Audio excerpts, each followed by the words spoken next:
장제원도 말씀드릴게요. 예. 제가 오늘 그 총경을 지냈던 어떤 경찰관이 이런 얘기를 해준 걸 제가 총경을 지냈던 분 적어 왔어요. 네. 그러니까 경찰 사례하면서 이제 뭐 전근 이사하니까 기록 자료들도 뭐 소실되고 많이 사라졌는데 자기 캐비넷에 이 정년 퇴임한 사람이 이 사람 퇴임 아직도 남아 있는 상담 일지가 한 장 있다는 거예요. 네. 유력 정치인 밑에서 일하던 여성이 예.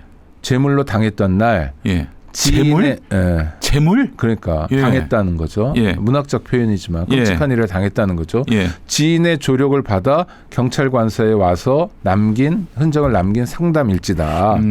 성폭력의 친고죄가 없어진 것만 생각하고 자신 있게 수사를 진행했지만 피해자의 침묵이 더 이상 진전을 허락하지 않았다. 그 피해자가 진술을 해야 알 수가 있는 건데 워낙 은밀한 범죄니까. 진술을 했다가 진도를 더 못 나갔던 거죠. 예. 가해자는 그 당시 TV 뉴스에 시도 때도 없이 얼굴이 나오는 정치인이고 그 여성의 집이 그 지역 사회에서의 영향력을 이겨낼 재간이 없을 정도였다는 게 주저함의 원인이라고 생각할 수밖에 없었다. 아하. 나에게 잊혀지지 않는 미제 사건으로 남았었는데 오늘 새벽에 기사를 보았다. 드디어 그분이 용기를 내어 고소를 한 모양이다.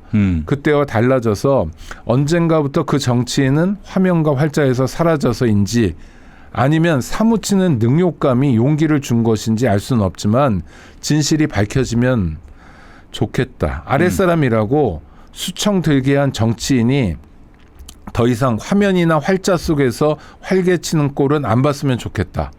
요즘 법이 제멋대로 날뛰게 하는 요설들을 보면서 그래도 어느 개인에게는 정의가 있다고 믿게 할 그런 장면이었으면 한다. 드라마처럼 벗꾸라지가 빠져나가는 걸 보고 싶지 않다. 이렇게 씁니다. 그러니까 이 얘기 뭐냐면 이 총경도 한스러웠던 거예요. 예.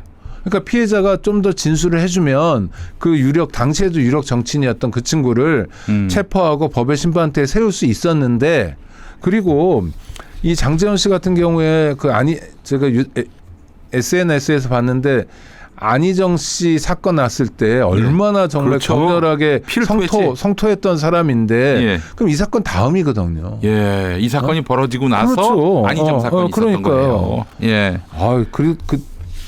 장제원에 대해서는 잘 아시죠? 그 아버지도 아시죠? 아버지 장성만. 목사죠. 동서대학교 설립자. 민정당에서 국회 부의장도 했고요. 81년에 됐고 84년 총선에서 됐고 예. 재선 의원인데도 부의장이 됐어요. 왜냐하면 전두환 때 국회의원들 다 잡아 쳐넣어가지고 겨우 없어서 두 번째 했죠. 그러면서 이 사람 재산이 이 가문의 재산이 아마 한 3천억 될 거예요. 어마어마한 갑부고 어마어마한 거부입니다. 장제원이 이 사건이 있었을 때가 동서대 부총장일 때였어요. 그런데 장제원 그러니까 국회의원 하다가 한번 떨어져가지고 아버지 학교 가가지고 부총장 좀 하다가 그 다음에 두 번 됐죠. 그러니까 장제원 아버지 장성만이 국회의원 2번 하고 아들 장제원이 국회의원 3번 한 집안이고 수천억을 가진 사람이에요. 그럼 장제원은 지금 지역구인 부산에 무슨 연고라도 있냐? 태어나고 초등학교는 다녔지만 중학교부터 여의도 중학교 다녔거든요. 그러니까 서울 사람으로 살았어요. 대학은 중앙대 나왔고. 중앙대 나왔고. 하여튼 그러니까 전 도대체 이런 식의 정치 있잖아요. 정치도 가업을 잇는 건가 하는 물음표도 있지만 이렇게 모든 걸 가진 사람이 동네에서 얼마나 정말 시끌벅적하게 권력 행사를 했겠습니까? 그 큰 권력 앞에서 한 여성, 특히 비서직에 근무하는 여성의 지위는 얼마나 초라했을까, 얼마나 원통했을까. 이야, 그분이 이제 8년 만에 입을 연 거네요.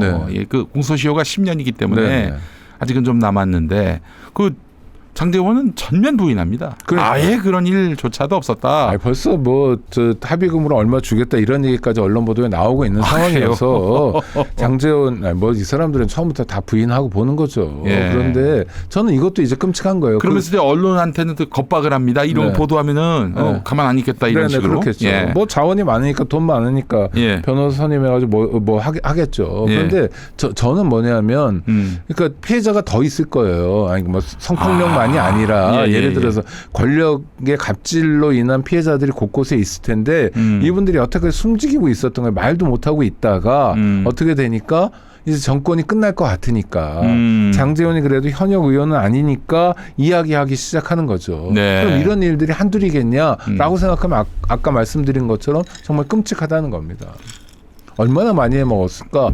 얼마나 많은 사람들에게 고통을 줬을까? 얼마나 많은 사람들이 상처를 받았을까? 하긴 군을 동원해서 정적들을 제거해서 죽여버리겠다는 생각까지 한 사람들인 만큼 그렇죠. 다른 거야 오죽했겠냐 하는 생각이 듭니다. 악마들이 현신한 게 아닌가 하는 그런 생각도 들고 말이죠. 예, 장제원 씨는 자신의 무죄를 주장하고 있는데 일단 수사가 진행되고 있다는 얘기 아닙니까? 그럼요. 네. 그런데 전면 부인을 할 수가 있나요? 아니 그러니까 이거는 뭐 수사로 들여다보면 됩니다. 네. 그리고 그 전에 뭐 수사해 놓은 것도 있고 그렇기 때문에 네. 저는 뭐 장제원 씨에 대해서 유죄를 입증하는 건 어려운 일은 아니라고 생각해요. 그 당사자가 이렇게 적극 증언한다면요. 그럼요. 근데 우리 국장님 보시기에는 윤핵관들을 이렇게 경찰이 수사한다? 어떻게 보십니까? 열심히 하죠. 이제 경찰은 그 권력이 기울었다 이렇게 보고 있는 겁니까? 경찰은 뭐 바뀌는 그날부터. 경찰은 언제 움직이냐면 자정에 움직여요. 자정? 아니 임기가 끝나고 그 자정 12시 밤 12시 그때부터 딱 달라요. 이게 11시 59분에 권력이 끝나면 12시부터 이제 아주 수사한다. 제가 문재인 대통령 되는 날 5월 10일 뭐 이랬잖아요. 2017년 그렇죠. 5월 9일에 선거가 있었고. 네네. 그때 갑자기 뭐 지방 뭐 하여튼 경찰청장들, 지방 경찰청장들, 뭐 경찰대 학장, 뭐 서울 경찰청장 이런 사람들이 갑자기 막 강의 요청이 쏟아져 들어오는 거예요. 제가 문재인 대통령 가까운 줄 알고. 얼마나 웃겼는데 그 중에 저는 경찰대에 가서 강의했던 장면을 잊을 수가 없는데 이제 큰 강당에 교수들, 직원들, 뭐 학생들 잔뜩 때려잡아 놨어요. 그리고 경찰대 학장 이철규가 했던 일이죠. 치안 정감 출신의 고위직 넘버 2 경찰관이 앞에 딱 앉아가지고 강의를 듣는데 제가 강의하다가 이제 아재 개그 가끔 하거든요. 사실 안 웃기잖아요. 아재 개그가 썰렁한데 그 앞에 있는 경찰대 학장이 저기 혼자 막 박장대소를 하는 거예요. 정말 막 뭔지는 기억 안 나세요? 에? 아재 개그 했던 아니, 거. 뭐 아재 개그가 무슨 뜻인지 아세요? 아주 재미있는 개그죠. 뭐 이런 수준이에요. 네, 근데 막 손뼉만 뭐 그렇게 손뼉만 치는 게 아니라 발도 막 구르면서 하는 거예요. 아, 저 친구 참 저런 친구가 다 있나? 그 사람 지금 국회의원 됐어요. 누굴까? 형제 국회의원 힌트. 형제. 네. 가만 있자. 동서. 남북, 동서남북. 성이. 성이? 동서남북. 이런 모르시나요? 근데 동서남북 중에 하나가 있다. 형제 국회의원이다. 형이 울산시장도 하고 그랬는데. 그러면 김기현? 김기현? 서천호? 아니 서천호는 요번에서 문제된 친구고요. 하여튼, 경찰 출신인데다가. 누군가? 무슨 수 국회의원 동생. 서병수. 동생. 그 동생도 국회의원 됐어요. 그건 몰랐네 내가. 그 인간들 뭐 바람에 나는 제 이름으로 얘기하기는 어려울 것 같아요. 교화도 같은 인간들. 그래서 그분 재밌었어요. 그렇게 그게 뭐냐면 자기에 대한 오해가 있다 이런 거를 얘기하고 싶었나 봐요. 청와대에. 근데 저 같은 사람 불러다가 통합니까? 전혀 통하지도 않죠. 그래요. 저는 뿌듯했어요. 저렇게 탄력 있는 사람들 우리나라의 경찰관이라는 게 믿음직하다. 결국 그 경찰 같은 수사기관이 권력 풍향에 굉장히 민감하다는 걸 누구보다도 많이 아실 텐데 어떻습니까? 지금의 상황을 보면은 이게 다음 정부는 민주당으로 넘어간다라는 그런 생각들을 갖고 있다고 보세요? 지금? 그럼요. 가지고 있는데 제가 말씀드렸잖아요. 자정이 기준이라고. 자정. 그 전까지는 정확하게 권력이 넘어가야 안 움직여요. 왜냐하면 오늘도 어떤 일이 생길지 모르니까. 지금 정권 끝판이잖아요. 그런데 총경 인사를 해주잖아요. 그럼 아까 서초소 형사과장 같은 친구는 이제 총경이 됐잖아요. 경찰은 계급적 정년이 있습니다. 알아요. 그래서 경정으로 일할 수 있는 게 제한돼 있어요. 그럼 어떻게 되냐면 정년이 안 됐는데도 계급 정년 때문에 그러니까 승진 못하면 그냥 옷을 벗어야 돼요. 옷을 벗어야 그런데 승진했잖아요. 그럼 총경은 계급 정년 11년인가 그래요. 11년 동안 아직 보장이 되는 거예요. 그럼 어때요? 대부분 자기 60세 정년을 채우고 집에 갈 수 있는 거예요. 직업 공무원으로서 이거보다 큰 선물은 없거든요. 그다음에 경찰은요. 전국이 무대잖아요. 우리는 그렇죠. 다 국가 경찰 제도기 때문에 예. 서울에서 멀쩡히 근무하는 사람을 예. 그냥 울산에 갖다 놓을 수 있어요. 아, 그렇구나. 네? 그럼 어떻게 돼요? 엿먹는 거죠. 갑자기 예. 낯선 곳에서 예. 아는 직원도 하나 없는데 네. 제주 같은 데 갖다 놓으면 뭐 걷기라도 하겠는데 예. 뭐 그런 험지가 있을 거 아닙니까? 북한식으로 얘기하면 아우지 탄강 같은 데가 있어요. 그 인사를 해버리는 거예요. 그냥. 뭐 내일 정권 바뀌어도 오늘 해버릴 수 있거든요. 그리고 경찰 인사 그렇게 해버리면 누가 신경도 안 써요. 별로. 네. 이번에도 엉망진창 인사 되게 많았어요. 음주운전하다 걸린 경찰관도 총경 승진하고 그래요. 네. 아니 그럼 대한민국이 음주운전을 경찰관을 통해서 하는데 국민들에게 음주운전을 어떻게 하려고 그렇지. 저러나 예. 완전히 미친 거거든요. 아까 네. 마약 말씀도 하셨지만 예. 정말 질적으로 떨어지는 사람들이 용산에 줄대가지고 승진한 게 한둘이 아니거든요. 네.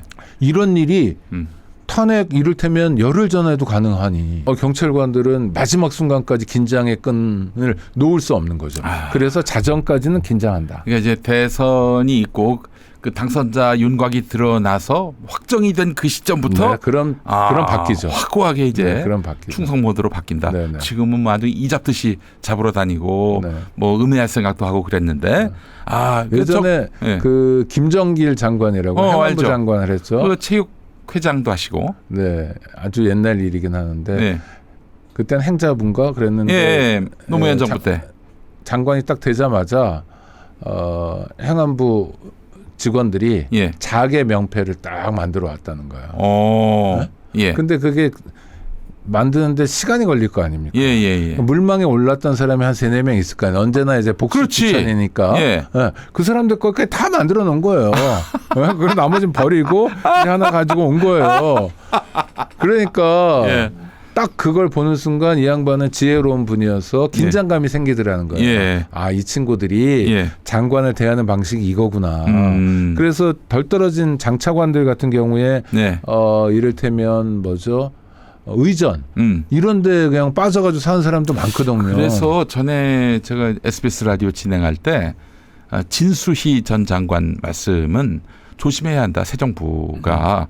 그러니까 관료들이 얼마나 약은지 예를 들면 이제 교육부 장관 같은 경우 그 이제 장관에 임명돼서 취임시켰단 말이죠. 네. 그 다음에 이제 와가지고 그냥 입안에 혀처럼 굴다가 내일은 저 목포 가서 축사하셔야 된다.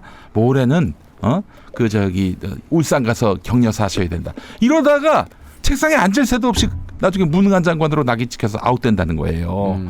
따라서 그런 관료들의 어떤 의전에 도취돼 가지고 할 일 못하다가 무능한 장관으로 해서 밀려나는 그런 일은 없어야 된다. 예전에 통일부 장관이 했던 어떤 김모 장관님 생각이 납니다. 뭐 계속 여기저기 축사하러 다니다가 축사를 왜 꼭 본인이 해야 됩니까? 차관시키든지 뭐 혹은 뭐 안 하든지 건너뛰든지. 서면 축사도 있죠. 서면 축사도 있네요. 보니까.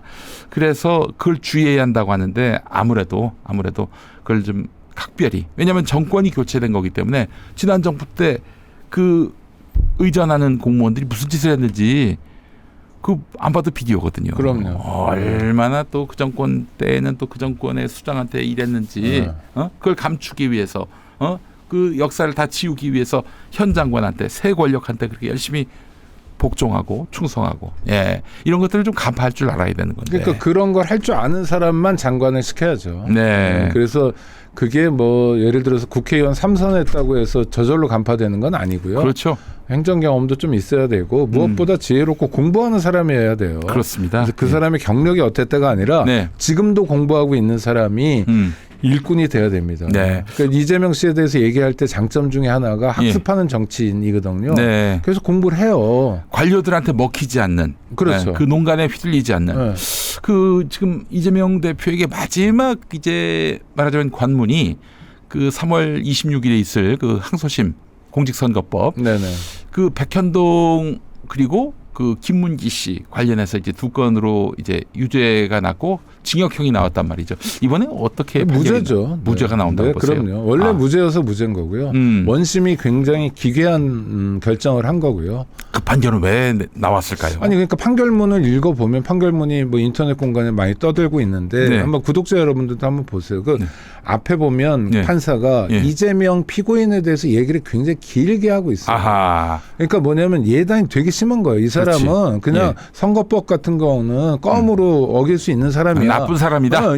이런 편견을 가지고 있어요. 근데 그 근거라는 게 고작해야 예전에 무슨 버스 정류장 앞에서 명함 나눠주다가 선거법으로 벌금 50만 원 받은 거거든요. 글쎄요. 그것도 정치 입문 단계에서.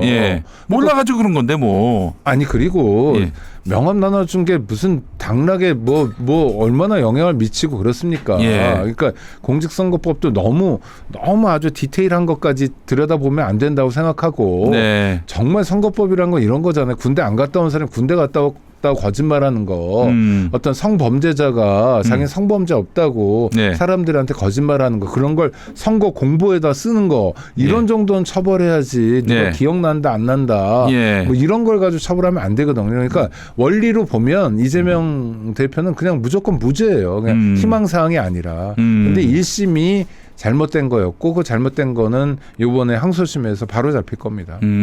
무죄가 난다. 네네. 무죄가 나면 날개를 다는 건데 거의.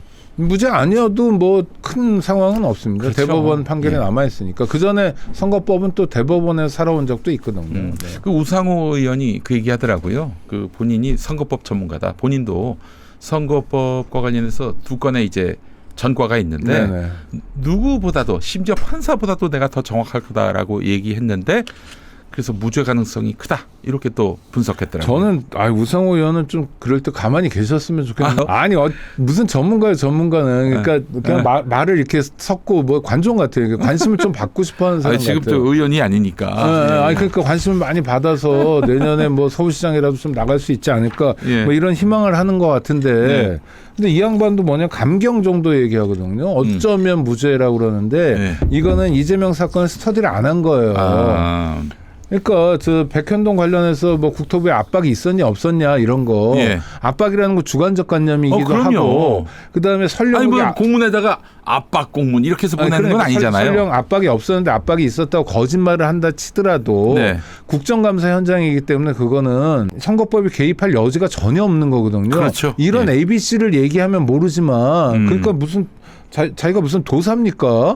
나는 선거법 전문가다. 그래서 안다. 그냥 안다는 거예요. 아는 근거를 이렇게 설명하는 게 아니라. 그래서 이재명 대표는 뭐 3월 26일 날 감경되거나 어쩌면 무죄다라고 얘기하는데 저는 그래도 정치 오래 한 사람들은 좀 이런 거 안 했으면 좋겠어요. 무슨 점장이처럼. 자꾸 뉴스에 한 줄이라도 나오는 게. 뭐 그러니까 그런 사람 부르는 언론도 조금 문제 같긴 한데. 이 정치인들은 하여튼 부고란에만 안 실리면은 좋은 거다 이런 얘기를 하잖아요. 그렇죠. 욕도 좋다. 근데 장제원과 이철규는 지금 국민을 좋아할까요? 이 소식. 글쎄요. 지금 뭐 탈당했다는 얘기가 있어요. 그래요? 장제원이가 그 뭐 이 자신의 이제 무고함을 확인받고 돌아오겠다 이렇게 얘기를 했는데 돌아올 일이 없겠군요. 장제원은 많이 86학번이에요. 그러니까 아직 젊으니까. 김문수를 생각하면 한참이잖아요. 그 김준혁 의원님하고 동기인 걸로 알고 있어요. 그래서 이제 그때 장제원은 뭐 중대, 뭐 그냥 열심히 자기는 막 그 민주화 학생 운동을 했는데 뭐 장제원은 뭐 그냥 자가용 타고 다녔대요. 대학 다닐 때. 그 유명한 게 르망 절도 사건이잖아요. 르망을 타고 다녔는데 대학생 장제원의 차를 누가 훔쳐갔는데 경찰이 빨리 해결 못해서 그때부터 경찰에 대한 불타는 적개심이 있었다. 이런 것도 제가 취재한 건데 이런 것까지 디테일하게 말씀드리긴 그래서. 알겠습니다. 르망을 타고 다녔구나. 부잣집 아들이니까. 아이고 그래요. 그 부잣집 아들의 또 부잣집 아들인 노엘. 아들 얘기까지 하면 너무 끔찍하지. 집안이 이상한 것 같아요. 그리고 81년에 전두환 밑에서 민정당 국회의원을 했잖아요. 목사님이. 그때 어떤 일이 있었는데요. 그 전에 광주에서 학살이 있었는데. 그러니까 자기 재산 지키려고 전두환 밑에 들어가서 또 재산만 지키는 게 아니라 재산을 불렸던 거잖아요. 그 당시에. 그리고 사립대학이 지금 4개인가 있어요. 그 집안이. 동서대 말고 또 있습니까? 무슨 여러 가지 이름의 대학들이 있더라고요. 동서 사이버대도 있지만 그거 말고 경남 무슨 대도 있고 하여튼 대학이 여러 개 있어요. 알겠습니다. 이제 예전에 극동방송이라는 개신교 보수 매체에 있을 때 그때 제가 창원에서 일한 적이 있었는데 동서대 갔던 기억이 나요. 동서대가 아주 그 기독교 학교로 정평이 나 있고 뭐 그래서 교직원 모임에서 뭐 교직원 조회 같은 것을 예배로 보는 학교. 그래서 동서대는 예수 정신을 구현하고 있나요? 뭐 하여튼 예수 정신을 구현하는 것 같지는 않습니다. 근데 저기 장제원은 독실한 신자예요. 그래서 뭐 장제원 안수 집사해 가지고 어디 나가서 간증 집회도 하고 그랬던 걸 제가 아니 그러니까 독실하다는 게 무슨 뜻이에요? 독실하다. 아, 그러니까 주일 예배에 참석하면 독실한 겁니까? 뭐 어떻게 하겠습니까? 뭐 그렇게밖에 기준이 없는데. 장제원 씨가 얼마나 그 정치하면서도 정말 괴팍했잖아요. 거침없이 정말 남을 공격하고 남 공격할 때는 정말 진심이에요. 그 사람 어디서 그렇게 그런 걸 또 배웠는지. 그러니까 독실한 신자가 왜 그래요? 네? 아니 죄송합니다. 아니 그냥 묻고 싶어져요. 네. 그 독이 아마도 그 독할 때 독이 아닌가, 포이즌 할 때 독이 아닌가 하는 생각도 들고 그렇습니다. 독이 꽉 차 있는. 독이 꽉 차 있는. 전광훈처럼. 네, 그렇습니다. 예.